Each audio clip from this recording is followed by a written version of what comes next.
इस कहानी की शुरुआत में हम विनोद नाम के एक आदमी को देखते हैं जो कि दोस्तों अपने काम पर से अपने घर लौटता है। वो जैसे ही घर के अंदर प्रवेश करता है तो वो अपने पिताजी के पास बैठता है। उन्हें वो बिजली की बिल की रसीद देता है जो कि वो भरकर आया हुआ था। कुछ ही देर के बाद उनके घर की नौकरानी विनोद के लिए पानी लेकर आती है। अब विनोद पानी को पी ही रहा था कि तभी वो अपनी घर की नौकरानी से अपनी पत्नी के बारे में पूछता है जिसका नाम जूही है। वो बोलती है कि वो अपने कमरे के अंदर है। अब इसी बीच विनोद को अपनी पत्नी के कमरे के अंदर से कुछ चीखने चिल्लाने की आवाज आती है। ये देखकर वो थोड़ा सा शॉक हो जाता है और फौरन ही अपने पत्नी के कमरे के अंदर जाता है। जब वो कमरे के अंदर जाता है तो उसे कोई भी दिखाई नहीं देता। उसे उसकी पत्नी अकेली मिलती है। अब यहाँ पर विनोद अपनी पत्नी पर शक कर रहा था। उसे ऐसा लग रहा था कि शायद कोई और भी आदमी उसके कमरे के अंदर आया था, इसीलिए वो अपनी पत्नी से पूछता है तो वो इसका जवाब देते हुए मना कर देती है और बोलती है कि तुम बेकार में शक कर रहे हो। लेकिन विनोद अभी भी उसकी बात मानने को तैयार नहीं था। उसका अभी भी यही मानना था कि इसके कमरे के अंदर कोई और भी इसके साथ में था। वेल गाइस, इसी के साथ अब यहाँ पर कहानी रात के वक्त पर हमको दिखाई जाती है। जो इनके घर की नौकरानी है वो दरअसल अपने घर के अंदर होती है, किचन के अंदर कुछ बनाने की कोशिश करती है, लेकिन अचानक से उसे कुछ अजीबोगरीब प्रकार की आवाज़ बाहर से सुनाई देती है। वो जैसे ही बाहर जाती है तो वहाँ पर उसके एक परिजन से जाकर वो मिलती है जो कि बहुत देर से बाहर थी।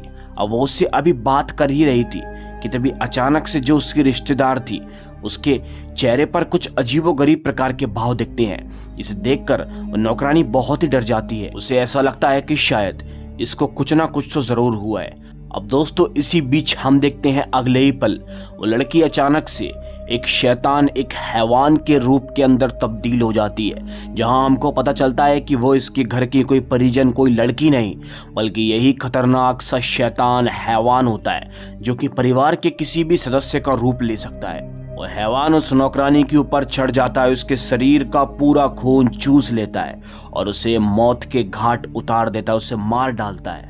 अब तभी दूसरी तरफ हमको दिखाया जाता है जूही को, जो कि मार्केट में रात के वक्त सब्जियां लेने के लिए आई होती है। बट कुछ ही देर के बाद यहाँ पर उसका पति विनोद यहाँ पर आ जाता है। विनोद का बर्ताव पहले से काफी बदला बदला सा लग रहा था। उसे कुछ भी समझ में नहीं आता कि विनोद ऐसी हरकतें क्यों कर रहा है। अब विनोद उसका हाथ पकड़ता है और उसे वहां से लेकर एक सुनसान सी जगह पर चला जाता है। वहां पर जाकर विनोद कुछ अजीबोगरीब प्रकार की हरकतें कर रहा था, ऐसी हरकतें जिससे पहले उसने आज तक कभी नहीं की। विनोद उसके करीब आने की कोशिश कर रहा था बीच रोड पर। ये सब देखकर लिटरली जूही को बहुत ही बुरा लगता है। अब कुछ ही देर के बाद जूही को किसी औरत के चिल्लाने की आवाज सुनाई देती है। इस आवाज को फॉलो करती हुई जूही चलती जाती है और कुछ ही दूर चलने के बाद उसे सामने की ओर कुछ लोग खड़े हुए दिखाई देते हैं। अब जूही जैसे ही उन लोगों के करीब बढ़ती है तो वो पाती है कि वो उसी के घर की नौकरानी के घर के पास में खड़ी हुई थी और जहां पर वो उसकी घर की नौकरानी मरी पड़ी हुई थी। उस औरत की डेड बॉडी के आसपास उसके सारे रिश्तेदार पड़ोसी थे, लेकिन सभी लोग इस बात से हैरान थे कि आखिर इस औरत को इतनी बेरहमी से एकदम किसने मार दिया। जूही भी अपने घर की नौकरानी की बॉडी को देखती है तो बहुत ही ज्यादा डर जाती है कि आखिर किस हैवान, किस शैतान ने उसके ऊपर हमला किया है। पर दोस्तों इसी जगह पर हम विनोद को देखते हैं जो कि उसे देखकर बिल्कुल भी दुखी नहीं हो रहा था। अब जूही ये सब कुछ देख ही रही थी कि कुछ ही देर के बाद वो विनोद से बात करने के लिए पीछे पलटती है, लेकिन अब विनोद वहां से जा चुका होता है। विनोद वहां पर नहीं होता। अब जैसे ही यहाँ पर विनोद गायब होता है तो उसकी पत्नी जूही फौरन ही उसी रात अपने घर पर चली जाती है। जब वो दोस्तों घर के अंदर प्रवेश करती है तो बहुत ही ज्यादा शॉक हो जाती है क्योंकि उसका पति विनोद घर के अंदर मौजूद होता है और विनोद यहाँ पर कुछ गुस्से में लग रहा था। विनोद यहाँ पर गुस्से में अपनी पत्नी जूही से बोलता है कि तुम सुबह से कहाँ थी और कहां से आ रही हो। ये बात सुनकर जूही बहुत ही शॉक हो जाती है। वो अपने पति विनोद से बोलती है कि मैं तुम्हारे साथ ही तो थी, अभी तुम मुझे छोड़कर भाग आए थे। दोस्तों ये बात सुनकर विनोद पूरी तरीके से गुस्से में हो जाता है। वो अपनी पत्नी जूही पर बहुत तेज गुस्सा करता है, उसे बुरा भला बोलता है, उस पर शक करता है और बोलता है कि मैं सुबह से अपने घर के अंदर था, अगर मेरी बात पर विश्वास नहीं तो मेरे पापा से पूछ लो। मैं सुबह से घर से बाहर नहीं निकला और तुम कह रही हो कि मैं तुम्हारे साथ में था। ऐसी अजीबोगरीब प्रकार की हरकतें क्यों करती हो तुम? विनोद यहाँ पर उस पर बहुत गुस्सा करता है और साथ ही साथ उस पर इल्ज़ाम भी लगाना शुरू कर देता है कि वो किसी और आदमी के साथ टाइम स्पेंड करती है। ये सब बातें सुनकर लिटरली यहाँ पर उसकी पत्नी को बहुत ही बुरा लगता है। उसे कुछ भी समझ में नहीं आता कि आखिर यहाँ पर क्या चल रहा है। अब जूही बोलती है कि अभी हम बाहर दोनों ही साथ में थे, हमारे घर की नौकरानी की डेड बॉडी के पास खड़े हुए थे। जब दोस्तों वो डेड बॉडी वाली बात बोलती है तो अचानक से विनोद के पापा उठ जाते हैं और अपनी बहू से पूछते हैं कि तुमने क्या कहा, दोबारा किसे बोलना। तभी दोस्तों उनकी बहू बताती है कि हमारी घर की नौकरानी को किसी ने बड़ी बुरी तरीके से मार दिया है। ये काम किसी शैतान, किसी हैवान का लगता है। उसने उसकी गर्दन को तोड़कर मार दिया है। इतनी बुरी मौत मारा है कि अगर आप लोग देखेंगे तो आपकी भी रोंगटे खड़े हो जाएंगे। ये सब बातें सुनकर दोस्तों उसके पिताजी बहुत ही ज्यादा शॉक हो जाते हैं। उन्हें कुछ भी समझ में नहीं आता कि आखिर ये सब क्या चल रहा है। अब ये सारी बातें सुनकर विनोद के पिताजी फौरन ही वहां से निकल जाते हैं। वो अब अपने घर के अंदर और अंदर जाते हैं, कमरे का दरवाजा खोलते हैं, उस कमरे के अंदर प्रवेश करते हैं। दोस्तों उस कमरे के अंदर एक तहखाना बना हुआ था। वो उस तहखाने को खोलकर उस तहखाने के अंदर चले जाते हैं। उस तहखाने के अंदर की लाइट को ऑन करते हैं और तभी यहाँ पर विनोद के पापा, जिनका नाम मनोहर है, वो फौरन ही तहखाने की अलमारी को खोलते हैं। उसके अंदर एक संदूक रखा हुआ था। वो जैसे ही संदूक को खोलते हैं तो वो पाते हैं कि वो खाली पड़ा हुआ है और दोस्तों उनके चेहरे पर एक अजीब सा डर था। वो बोलते हैं कि शायद वो शैतान, वो हैवान आज़ाद हो चुका है। अब ये कौन है इसके बारे में बस आपको थोड़ी देर में पता चलने वाला है। कुछ ही देर के बाद वो वहाँ से बाहर निकलते हैं और अपने घर के नौकर को डांटने की कोशिश करते हैं और बोलते हैं कि तुमसे मेरे तहखाने में जाने को किसने कहा था? तुमने ही वो संदूक खोला होगा और उस शैतान, उस हैवान को आज़ाद किया होगा। लेकिन वो नौकर बोलता है कि मैंने ऐसा कुछ भी नहीं किया। अब दोस्तों ये सब बातें सुनकर इसी बीच यहाँ पर उनकी बहू यानी कि जूही और विनोद भी पहुंच जाते हैं। जूही अपने ससुर मनोहर से बोलती है, पापा जी उस दिन सफाई करने के लिए मैं तहखाने के अंदर गई थी। मुझे वहां से कुछ अजीबोगरीब प्रकार की आवाजें आ रही थी। जब मैंने उस अलमीरा को खोला तो उसके अंदर एक संदूक था। मैंने उस संदूक को खोलकर देखने की कोशिश की थी कि आखिर उसके अंदर क्या है, और बस तब से ही मुझे नहीं पता कि ये सब क्या हो रहा है। बस दोस्तों उसके पिताजी ये सब बातें सुनते हैं तो बहुत ही ज़्यादा शॉक हो जाते हैं। वो समझ जाते हैं कि उनकी बहू ने ही उस हैवान को आज़ाद कर दिया है। अब यहाँ पर उसके पिताजी बहुत ही ज़्यादा डरे हुए होते हैं। वो यहाँ पर अपने बेटे विनोद से बोलते हैं कि हमें जल्द से जल्द करके ये सब कुछ रोकना होगा। विनोद को कुछ भी समझ में नहीं आता कि उसके पिताजी किस चीज़ की बात कर रहे हैं, लेकिन उसके पिताजी बहुत ही ज़्यादा डरे हुए थे। अब दोस्तों अगले ही सीन में हम देखते हैं कुछ ही देर के बाद मनोहर यहाँ पर फौरन ही अपनी ड्रेसिंग सेटअप करता है, तैयार होता है, अपने तहखाने के अंदर जाता है और अब वो वहाँ पर किसी प्रकार की विधि को करने की कोशिश करता है। और तभी वो फैसला करता है कि वो उस हैवान को फौरन ही इसी संदूक के अंदर दोबारा किसे कैद कर देगा। जब वो ये सब विधि कर ही रहा था तो कुछ ही देर में हम देखते हैं विनोद और उसकी पत्नी जूही भी यहाँ तक पहुँच जाती है। ये दोनों के दोनों अपने पिताजी को देखते हैं जो कि वहाँ पर बैठकर विधि कर रहे थे। वो उस खतरनाक से दिखने वाले हैवान को अपने पास बुलाते हैं जो किसी चमगादड़ की तरह दिखाई दे रहा था, लेकिन वो था बहुत ही भयानक। वो उसे फौरन ही संदूक के अंदर कैद करने की कोशिश करते हैं। वो संदूक के अंदर जा भी रहा था, बट कुछ ही देर के बाद दोस्तों वो चमगादड़ दिखने वाला खतरनाक सा शैतान यहाँ पर एक अजीब सी शक्ति को छोड़ता है, जिस शक्ति के जरिए इन लोगों को वहाँ पर तकलीफ होना शुरू हो जाती है। अब यहाँ पर विनोद की पत्नी जूही वहीं पर ही बेहोश हो जाती है और साथ ही साथ दोस्तों विनोद के पिताजी मनोहर को भी तकलीफ होना शुरू हो जाती है। इसी बीच संदूक के अंदर से वो चमगादड़ वाला शैतान बाहर निकलता है और वो शैतान सीधा मनोहर पर अटैक करता है। उसके शरीर का पूरा खून चूस लेता है वो खतरनाक हैवान, और उसके खून को चूसने के बाद उसे बड़ी बुरी तरीके से मारकर वहां से निकल जाता है। ये सब कुछ हो ही चुका था, लेकिन बेचारा विनोद अपने पिताजी की जान को नहीं बचा पाता। वो कुछ भी नहीं कर पाता। वो हैवान उसके सामने उसके पिताजी को मारकर जा चुका होता है। उसके पिताजी की मौत के बाद फाइनली उनका अंतिम संस्कार भी कर दिया जाता है। लेकिन अब दोस्तों यहाँ पर विनोद और जूही अकेले बचते हैं, क्योंकि विनोद अपने पिताजी के साथ ही इस घर के अंदर रहता था। उसकी माँ की बहुत पहले डेथ हो गई थी। अब दोस्तों ये अकेले मिलकर फैसला करते हैं कि वो उस खतरनाक से दिखने वाले शैतान, उस हैवान को रोकेंगे। अब दोस्तों यहाँ पर विनोद फौरानी अपनी पत्नी जूही को बेड के ऊपर लिटाल देता है और उसे अजीब तरीके से देखने की कोशिश करता है। उसकी आंखों में वो खतरनाक सा दिखने वाला खौफ दिख रहा था।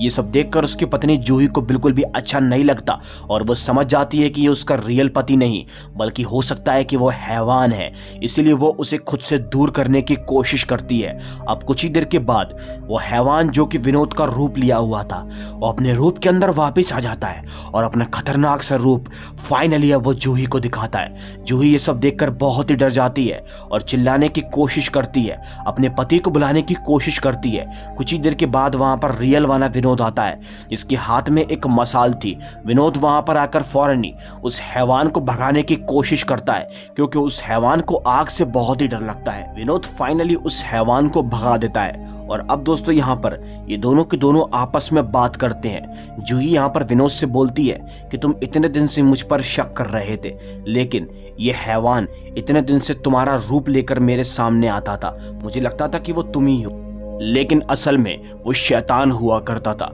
ये सब बातें सुनकर विनोद बहुत ही शौक हो जाता है और फैसला करता है कि अब वो अपनी पत्नी की रक्षा करेगा और इस शैतान को रोकने की कोशिश करेगा। अब दोस्तों विनोद और जूही फौरन ही अपने घर के नौकर के पास पहुंच जाते हैं जो कि काफी सालों से इसी घर के अंदर काम कर रहा है। वो उससे पूछने की कोशिश करते हैं कि आखिर वो हैवान कौन है और पिताजी को उसके बारे में कैसे मालूम।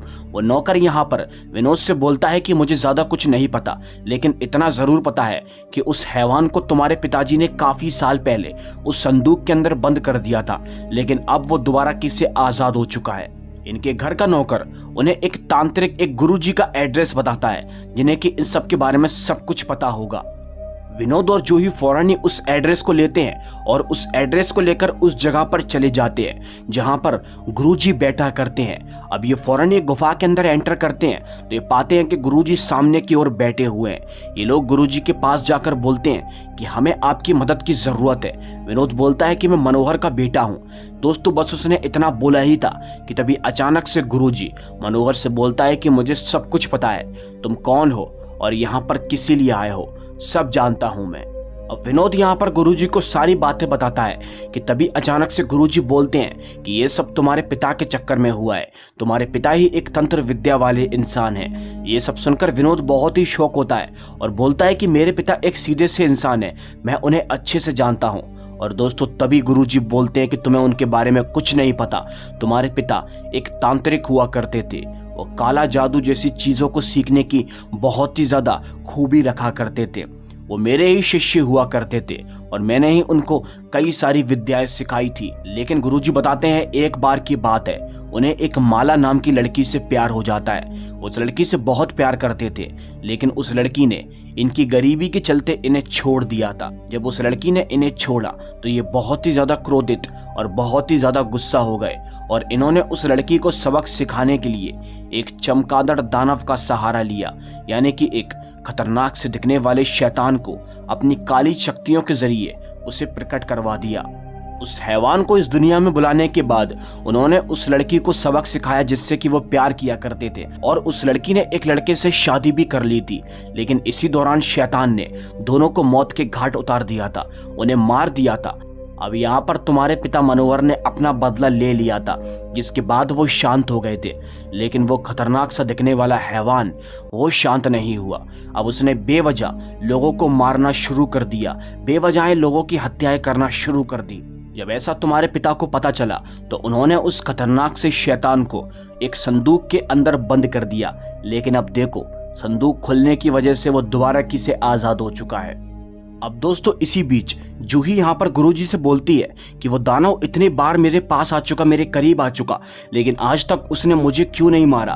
तो इसका जवाब देते हुए गुरुजी उससे बोलते हैं कि हो सकता है कि उस दानव का, उस शैतान का तुमसे एक बहुत ही गहरा रिश्ता हो, इसीलिए उसने तुम्हें नहीं मारा होगा।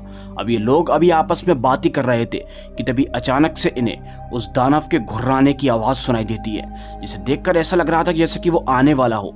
पर दोस्तों कुछ ही देर के बाद यहाँ पर हम देखते हैं कि जूही को डिलीवरी पेन होना शुरू हो जाता है। ये सब देखकर गुरुजी बहुत ही डर जाते हैं और गुरुजी बोल देते हैं कि यह माँ बनने वाली है, लेकिन इसकी कोख के अंदर किसी इंसान का बच्चा नहीं, बल्कि उसी शैतान, उसी हैवान का बच्चा है।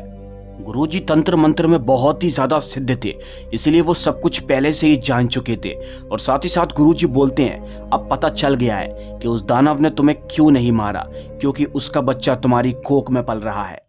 अब ये लोग फैसला करते हैं कि ये लोग किसी तरह उस शैतान, उस हैवान को रोकेंगे। तभी गुरुजी बोलते हैं कि हमें एक चमगादड़ वाली गुफा के अंदर जाना होगा, जो कि बस थोड़ी ही दूर पर है। वहां पर जाने के बाद हमें एक प्राचीन खंजर को ढूंढना होगा। वो खंजर उसी गुफा के अंदर है और उस खंजर को ढूंढकर हमें इस दानव के, इस शैतान के दिल पर वार करना है, जिसके बाद ये खत्म हो जाएगा। अब दोस्तों ये तीनों के तीनों फौरन ही जंगलों के रास्ते से उस गुफा की तरफ बढ़ना शुरू कर देते हैं। लेकिन रास्ते में जाते वक्त ही अचानक जूही को डिलीवरी पेन होना बहुत ही ज्यादा शुरू हो जाता है, विच मीन्स कि वो बच्चा निकलने वाला था। इसलिए गुरुजी यहाँ पर विनोद से बोलते हैं कि तुम एक काम करो, जल्दी से इसी पास वाले गांव के अंदर जाओ और वहां से एक ताई को बुलवा लाओ, जिससे कि इस बच्चे को हम निकाल लेंगे। तब तक मैं जूही को लेकर उस गुफा तक पहुंचता हूँ। विनोद कुछ ऐसा ही करता है। गुरुजी की बात को मानकर वो फौरन ही ताई को बुलाने के लिए चला जाता है और गुरुजी जूही को उठाकर फौरन ही सही सलामत उस चमगादड़ की गुफा के अंदर लेकर आ जाते हैं। अब दोस्तों जैसे ही गुरुजी वहां पर पहुंचते हैं तो कुछ ही देर के बाद विनोद भी यहाँ पर ताई को लेकर आ जाता है। ताई यहाँ पर फौरन ही जूही के शरीर के अंदर से उस बच्चे को निकालती है और फौरन ही उस बच्चे को निकाल लेती है। लेकिन वो बच्चा दिखने में बहुत ही डरावना दिख रहा था और दोस्तों उस बच्चे को हाथ में लेकर ताई अपने आप को संभाल नहीं पाती, वो बेचारी खुद मारी जाती है, क्योंकि वो एक शैतान, एक हैवान का बच्चा था। गुरुजी और विनोद उस खंजर को ढूंढने की कोशिश कर रहे थे कि तभी अचानक से गुरुजी को फाइनली वो खंजर मिल जाता है। गुरुजी फौरन ही उस खंजर को उठा लेते हैं। अब दोस्तों इसी बीच हम देखते हैं वो हैवान यहाँ तक पहुंच चुका था। हैवान जूही के पास आता है, उसे मारने की कोशिश करता है, लेकिन इससे पहले कि वो उसे मार पाता तभी यहाँ पर गुरुजी आते हैं। उस खंजर के जरिए उस हैवान को मारने की कोशिश करते हैं, लेकिन वो हैवान को नहीं मार पाते। वो हैवान उन्हीं के ऊपर भारी हो जाता है और गुरुजी के ऊपर चढ़ जाता है, उन्हें मारने की कोशिश करता है और कुछ ही देर के बाद वो हैवान गुरुजी को फाइनली मार देता है। गुरुजी को मारने के बाद हैवान उठ जाता है, लेकिन इसी बीच विनोद उस खंजर को उठाकर फौरन ही उस हैवान के दिल के ऊपर वार कर देता है, जिससे कि वो कमजोर हो जाता है, वो मर जाता है। इन लोगों को कुछ ऐसा ही लगता है। अब विनोद फौरन ही जूही के पास पहुंचता है। इन्हें लगता है कि वो हैवान मर गया, लेकिन दोस्तों ऐसा नहीं है। वो हैवान दोबारा किसी जिंदा हो जाता है और अब वो फौरन ही विनोद के ऊपर चढ़ जाता है और विनोद को मारने की कोशिश करता है। लेकिन इससे पहले कि वो विनोद को मार पाता तभी यहाँ पर जूही फौरन ही एक बार फिर से उस खंजर को उठाती है और उस खंजर के जरिए उस हैवान के ऊपर वार करती है। और वो जैसे उस हैवान के ऊपर वार करती है तो अब यहाँ पर हैवान मरने वाला होता है, वो अधमरा हो चुका होता है। और फिर तभी देखते ही देखते हम देखते हैं हैवान की वहां पर मौत हो जाती है। कुछ ही देर में वो फौरन ही निस्तो नाबूद हो जाता है, यानी कि उसकी मौत हो जाती है। जैसे ही हैवान की मौत होती है तो यहाँ पर विनोद और जूही सही सलामत इस गुफा से निकल जाते हैं। इसी के साथ ये कहानी यहीं पर ही खत्म होती है। अगर आपको वीडियो अच्छी लगी हो तो लाइक करके चैनल को सब्सक्राइब कर लेना। मैं मिलूंगा आपसे एक और दिल दहला देने वाली कहानी के साथ। तब तक के लिए बाय एंड सी।